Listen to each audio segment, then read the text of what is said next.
Hello les fans agilistes, aujourd'hui on va parler du fameux framework SAFe qui n'est pas si évident à appréhender, surtout la première fois qu'on le rencontre.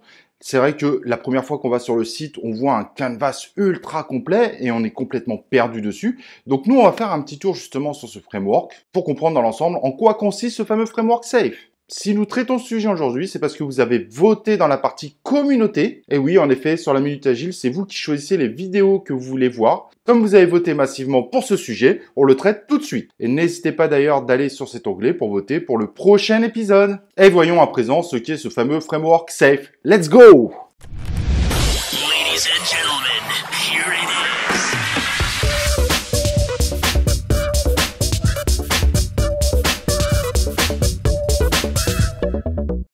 Alors, ce fameux framework SAFe est ce qu'on appelle un framework d'agilité à l'échelle, et plus précisément, un framework Scrum à l'échelle.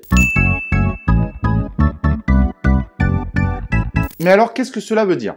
On a un énorme projet et clairement, si on veut réaliser notre projet, on ne peut pas le faire avec une seule équipe. Donc de base, quand on a un petit produit, on va mettre en place une équipe Scrum, mais si on veut vraiment sortir le projet à temps, cette équipe Scrum ne sera pas suffisante. Donc, il va nous falloir plusieurs équipes Scrum pour pouvoir réaliser ce produit et le sortir à peu près dans les dates qu'on espère. Et évidemment, c'est là que ça se complique parce que si jamais ces équipes travaillent tous un peu dans leur coin de façon un peu isolée, eh ben, c'est la catastrophe. Tout le monde avance dans son sens. Et on va se retrouver avec différents problèmes qui sont pour le fait que chaque équipe est isolée dans son coin. Donc, quand on se retrouve avec une force de frappe qui dépasse les 50 personnes, il y a une obligation d'aligner un peu tout ça. Et c'est ce qu'on appelle justement de mettre à l'échelle nos équipes Scrum. Et c'est là que ce framework SAFe, justement, propose sa solution pour arriver à ça. Donc, la première chose qu'il propose et qu'on voit sur le canvas, mais qui est peut-être encore un peu compliqué à visualiser, surtout quand on n'a pas encore beaucoup d'expérience dans l'univers de l'agilité, c'est ce fameux train de déploiement, le Agile Release Train, qui va faire en sorte de faire travailler tout ce beau monde ensemble. Donc, hop, comme on le voit sur le schéma, là, toutes nos équipes Scrum, hop, elles rentrent dans ce fameux Agile Release Train pour travailler ensemble. Bien évidemment, si on met un nom derrière cet alignement, c'est qu'il y a des choses derrière qui vont permettre cet alignement. C'est pas juste de mettre un nom. Et l'Agile Release Train, en gros, va dire, en début, on va tous partir ensemble et on va faire un fameux PI Planning. C'est une sorte de grosse planification qu'on va faire tous ensemble de façon à s'aligner sur le travail à réaliser et pour les 4 prochains sprints. Et il y a d'autres événements qui vont se rajouter, bien évidemment, pour améliorer cet alignement. Si jamais vous voulez en savoir plus sur le PI Planning, n'hésitez pas à aller voir notre vidéo sur le sujet qui est relativement complète et qui va bien vous expliquer comment se déroule cette fameuse cérémonie où on va rassembler l'ensemble des acteurs qui ont un rôle essentiel pour la mise en place de ce fameux train. Ensuite, on va avoir d'autres cérémonies. Par exemple, à chaque fin de sprint, le SAFe propose de faire ce qu'on appelle le système démo. En gros, c'est une grosse démo de l'ensemble de ce qui a été réalisé sur le sprint de l'ensemble des équipes qu'on va faire aux parties prenantes de façon à avoir des feedbacks rapidement. Et évidemment, avec l'objectif d'inspecter et d'adapter notre produit parce que, évidemment, on peut pas tout deviner dès le démarrage de la réalisation du produit. C'est ce qu'on appelle le fameux Inspect and Adapt. Et donc, pour en revenir justement à ce fameux train de déploiement, donc Agile Release Train, on va faire en sorte, évidemment, d'avoir l'ensemble des compétences nécessaires pour la bonne réalisation du produit. Et ceci, évidemment, ne va pas concerner que des développeurs.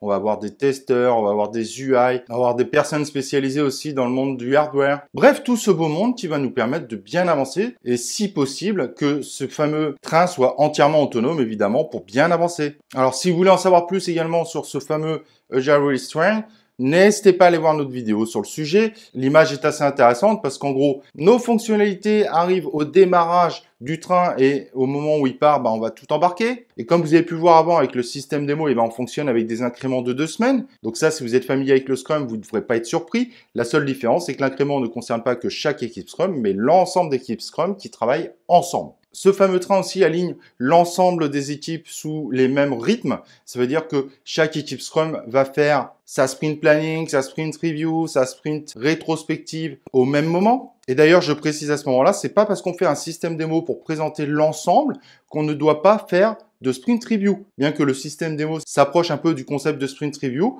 malgré tout, lui concerne l'ensemble des équipes, alors que chaque équipe va faire sa sprint review de façon individuelle. C'est pas du tout les mêmes feedbacks qu'on va avoir. Et évidemment, quand on est sur une sprint review d'une équipe en particulier, on aura beaucoup moins de parties prenantes. Donc, le fait de faire le système démo ne doit surtout pas nous amener à ne plus faire la sprint review. Ça, c'est très important aussi de bien le comprendre. Donc, en gros, ce fameux train de déploiement, c'est tout simplement de faire travailler l'ensemble des équipes Scrum ensemble, mais en les amenant quand même à livrer au fur et à mesure du temps, pas forcément en production, mais au moins sur un système stable. Et donc, vous voyez, il y a quand même une grosse importance autour vraiment de ce train de déploiement. C'est vraiment la base, au moins de la première couche du Safe. Et donc, par rapport à ça, Safe propose un canvas complet à remplir de façon à ce que tout le monde soit aligné sur les objectifs de ce train et de ce qu'on doit réaliser à l'intérieur. C'est d'ailleurs toutes ces pratiques qui sont imposées par le Safe qui amènent un certain nombre de membres de la communauté de dire que c'est pas un framework si agile que ça.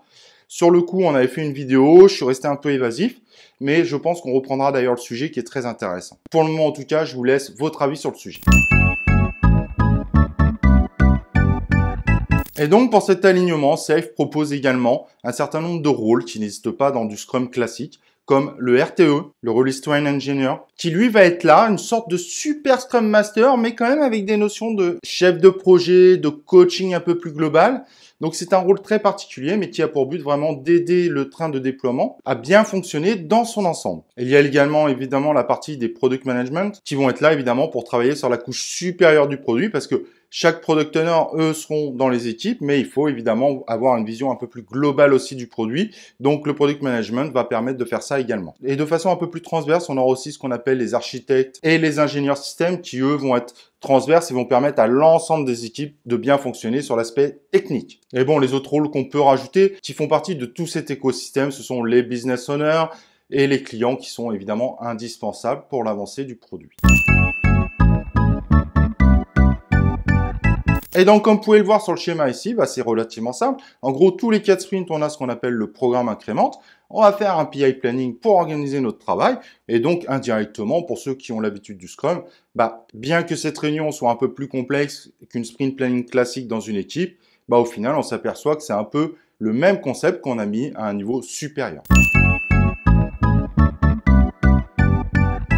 Et bien qu'on va pas forcément rentrer dans le détail, mais après d'autres couches dans le Safe qui permettent de travailler encore plus à l'échelle, comme la large solution qui va proposer un train encore plus gros, donc pour faire travailler plusieurs trains ensemble, qui s'appelle le Solution Train, avec des rôles complémentaires, exactement un peu comme ce qu'on avait vu avant, mais à un étage supérieur, comme le STE, Solution Train Engineer, le Solution Management et le Solution Architect, Administrateur Système, etc., etc. Donc, de façon très classique, c'est une couche supérieure, principalement organisationnelle. Et là, sur le coup, Safe ne rajoute pas encore des cadences supplémentaires par rapport à ça.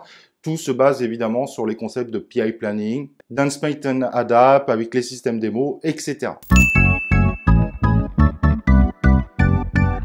Et ce qui plaît beaucoup en Safe, c'est aussi cette fameuse couche du portfolio qui va permettre aussi de gérer justement cet aspect un peu plus business. Et c'est vrai qu'il y a beaucoup de frameworks d'agilité à l'échelle qui ont tendance à oublier cette partie-là. Pas qu'ils disent qu'il ne faut pas le faire, mais plutôt qu'ils laissent les entreprises gérer cette partie par eux-mêmes. Mais Safe, lui, propose une solution complète sur le sujet, qu'on apprécie ou qu'on n'apprécie pas, mais qui permet de gérer des streams qui sont en gros ces fameuses valeurs qui vont permettre de créer nos différents trains. Et si jamais on est encore à la couche supérieure, comme on a vu juste avant, les solution trains. Après, sur ces 2 dernières couches, je ne vais pas rentrer dans le détail dans cette vidéo, mais bien évidemment, si vous voulez que j'en parle, on pourra faire une vidéo épisode 2 sur le sujet. Ça sera à vous de me le dire.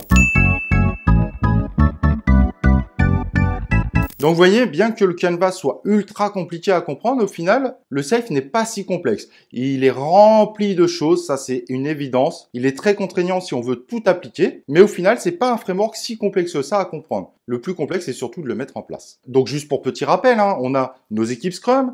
Différentes équipes Scrum vont travailler ensemble dans un même train, avec un rythme bien précis. Et si jamais on est sur des projets avec plus de 150 personnes par exemple, on aura une couche supérieure qui sera envisageable, qui est de dire qu'on va rassembler des trains ensemble dans un train de solution. Le plus dur n'est pas de mettre en place cette organisation, c'est de définir sur quoi vont travailler les trains, ces fameux streams, qui est une organisation qui est pas si évidente à mettre en place. Si on choisit mal ces streams, les trains peuvent très mal fonctionner derrière. Voilà, j'espère que cette vidéo, pour vulgariser un petit peu le concept du Safe, pour vous montrer que c'est pas si complexe que ça, malgré sa représentation qui est très difficile à comprendre. J'espère au moins qu'à présent, vous êtes plus clair sur comment fonctionne du Safe.